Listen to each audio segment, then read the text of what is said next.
name is Robin Yap, and as well. I'm based in Canada. Both of us are actually scholar practitioners, which means the way we perceive and the way we use materials is a little bit different probably if you're an academic, because we need to ensure that our businesses, our clients actually have an understanding of the bottom line, and they need to make profit. I work with an organization that is for profit, and therefore any of the models that I would incorporate in any of the things that we do need to ensure that that actually makes sense. What challenged us is the fact that we use a lot of network learning methodologies like communities of practice, like social media, like technologies in the organizations that we work with, that now they're trying to see what does that mean? What is the value that we actually get off of all of these incorporation of these technologies? So Joost and I figured, it might be a good idea to explore what are those opportunities for measurement to understand and be able to connect with our organizations and say, you know what, we actually can find you some bottom line impact off of the models that we are using. So this is our journey, and we'll show you what we've gone through. So, Joost, introduce yourself. Hello everybody, my name is Yap-Robben. I'm working with Tulsa, which is a business consultancy firm, actually right here in Maastricht, at the other side of the river over there. So it's great to be here in our hometown and presenting at this conference. Like Robin already said, it's the same counts for me, that I'm in a consulting practice, and what I'm doing there at clients, I'm trying to, underlie with research and good methods. And one of the questions I'm getting more and more often from, primarily from managers is, okay, show me the value of all this social networking stuff that you're talking about, because I don't want my people to be on Facebook and chit-chat all the time. So if you're saying that it adds value, how can we show it? Yeah. So, and that's a bit of a struggle. We're getting better at it every time, and we're going to talk about some projects that we're doing now. So we start off with trying to figure out what the background and what is the landscape. So we're going to talk to you about what we are calling a knowledge collective. Excuse me, and then talk to you a model that we ended up developing, how it actually gets to be applied, and the results of case studies that we have conducted, at least initially. So we've done a bit of a pilot, and then from there, we're continuing it through the summer to gain better data, but we are showing you what we have gathered so far. All right, so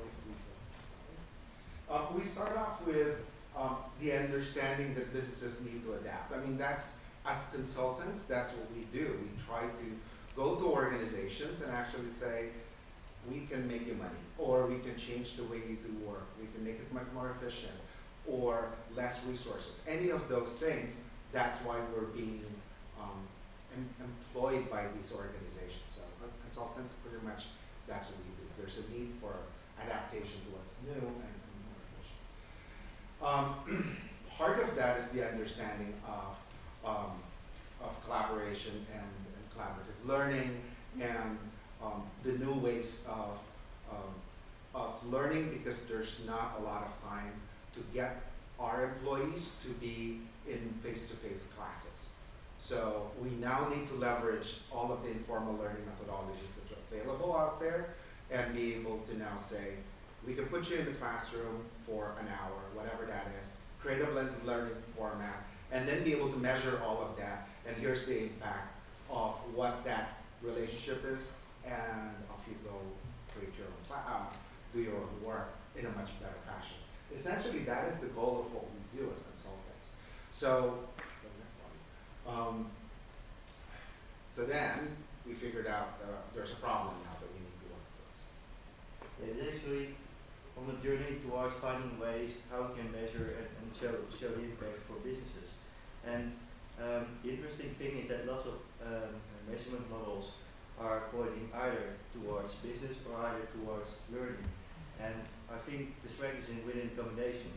So learning within organizations is of actually no use once you've learned a lot, but don't put it in practice and pursue, improve business and create more money with it. So the combination, I think, is trying to find ways how we can combine the evaluation models that exist for learning and finding ways to combine it with the business metrics and all this stuff. And it's two ways. It's interesting for managers. It's interesting for the employees who are interacting in all these processes, because they also have doubts about, okay, should I invest my time, my precious working time in collaborating in these digital technologies? I should be doing my job. That's what they're thinking as well. So if you're finding ways to actually have them show the value and create an understanding of, okay, this is important, I need to invest my time in collaborating with others, and I can do that on an online platform, and it's actually helping me to improve my job, then it's also going to leverage the use of all these technologies, and you're getting more towards the end goal that you want to reach. So for the background, we look at some models that already exist, and we find that social capital is rather quite a useful framework to understand the social interactions that are being used that are being existing in organizations. And it surprises me that it's not really used that often nowadays. I've seen it in academic context, but in the business context, I've rarely seen anybody pointing towards this concept of social capital. And I don't know what it is. Maybe it's too difficult to understand, but I think it's a very interesting framework to understand and show value in all these three aspects of social capital. So for structural, cognitive, and relational aspects. Whereas it also known that measuring the value on these three is pretty much not addressed in literature. It's still a struggle to find ways to do them. Then we're working with communities of practice that are virtual. Like we already said, we're using online platforms to have people engage with each other and learn and solve problems, exchange ideas and so on. And we looked at some literature about some kind of community of practice that are online, distributed or located at the same spot. And with the case that we're going to present later in this presentation, it is interesting that it's a little bit of both. Some communities are distributed, and some are just right on the same spot with a team that knows each other very well. So we're trying to figure out how to actually talk the language of our business partners without doing the academic terminologies. And so we try to identify what are the models that are being written by the practitioners. So Phillips would be one of them, Burson is another, I don't know if you're familiar with them. But these are models that essentially try to develop, for example, if anybody knows Kirkpatrick, Phillips actually expanded that whole idea to go to the return on investment piece. And then Burson essentially repackaged it. It looks exactly the same, but just added new terminologies, but it's essentially the same format. But then we said, you know what, if we actually incorporated the Kaplan and Norton component of the different lenses, which is shareholder value, employee value, and customer, then we can actually dig deeper into an understanding of whenever there's an interaction and a dialogue that happens online, can we actually parse the data out and understand if it reflects relationship that will impact shareholder or would it develop that individual, or would it actually have an increased value for shareholders? So we had to now do a contextual study and understand what exactly is this dialogue resulting into through the lenses that we've identified.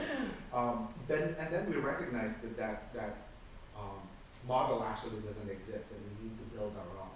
But before we got there, we now need to say, but what else is being identified, being written in the world of measurement? So Wenger, if you want. Yeah, Wenger wrote a very interesting paper last year together with Bernard Brenner and Martin Malabo, you'll know. It's actually a very useful paper for practice as well, and it gives some very good guidelines on how you can measure the value of communities for practice. And so we use that paper and that model as a basis for measuring the value in online communities of practice, and we're interested about are there any differences? Should we change that model?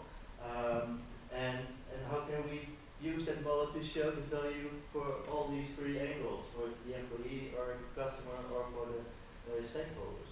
And any of the discussions that we hear, any of the dialogue that we have gathered from a variety of inputs, so that would be a Facebook-like environment. I put it in quotes because it's a different model that we use that kind of a format. And then there's a Twitter-like conversation. Any of those things become what we now call a knowledge collective. Essentially, it's all this knowledge in disparate locations, and then collectively, it actually creates some sort of a new learning that we can measure. So that's how we try to aggregate all of that information, call it knowledge collective, look at it from the three lenses, and identify if there's actual impact. So if we show you what the model looks like, it looks like this, and we actually say, all the online dialogue, so if we start from the left to the right, all the online dialogue, so that's all your input, all your online dialogue, we embed it with a corporate vision, and again, at the end of the day, organizations are unique in themselves. Their differentiators are their value system and their vision for themselves. So that's how they sell their organization. So we identify that. That becomes the foundation of the two pieces of social capital and the learning that is involved in that discussion. Identify the 5 narratives coming from the Wenger Trainer Galat model, but then incorporate the 3 lenses. So it's interesting how we had to frame our questions in a way that looks like the Wenger format, but actually looking at it further down and say, but does this actually reflect your value as an employee, as a shareholder, or as a customer? And there's a lot more interaction that's needed. There's a lot more deeper questions that need to be discussed. So that becomes the framework of any of the questions we go through, and we go through every single cycle. So if you want to explain further. So the Wenger Galat model has actually 5 cycles of value creation, what they call it. And it's from immediate potential, applied, realized, and reframing. And we use those cycles to identify whether there's improvement on any of those cycles, and use also the dimensions that we found in the social capital studies of structural, cognitive, and relational dimensions to ask questions about all these things, and then trying to extract the shareholder, customer, employee added value from that. So essentially, basically this is the question. So how do you show the value of your online communities and networks practice for business? Had studies in 2 different locations. So Joost did his own in Netherlands, and the way I did it in Canada is two parts. One that is much more organizationally based, it was much more open-ended.